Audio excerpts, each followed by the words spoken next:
ইনশাআল্লাহ এই মাঠ অতি দ্রুতই সংস্কার হবে এবং এই ছেলেমেয়েদের আমরা সকল নেতৃবৃন্দ ইনশাআল্লাহ দ্রুতই এটা সংস্কার হবে এবং খেলার ব্যবস্থা খেলার উপযুক্ত হবে ইনশাআল্লাহ।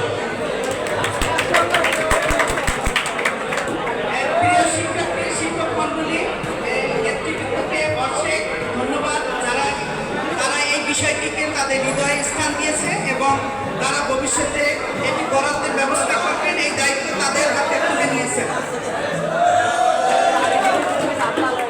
অসংখ্য ধন্যবাদ স্যারকে আমাদের প্রস্তাবে সম্মতি প্রদানের জন্য এবং আমাদের প্রস্তাবকে বিবেচনায় রাখার জন্য। সুধীবৃন্দ, সবশেষে আমাদের প্রিয় শিক্ষার্থীদের আগামীর পথ চলা যেন মসৃণ হয় এবং তারা যেন পরীক্ষায় সর্বোচ্চ সাফল্য অর্জন করতে পারে, সেই কামনায় এখন আমরা বিশেষ দোয়া ও মোনাজাত পরিচালনা করব। দোয়া পরিচালনার জন্য আমি বিনীত অনুরোধ করছি আমাদের অর্থ প্রতিষ্ঠানের শিক্ষক জনাব মোহাম্মদ মাহবুব আলম স্যারকে।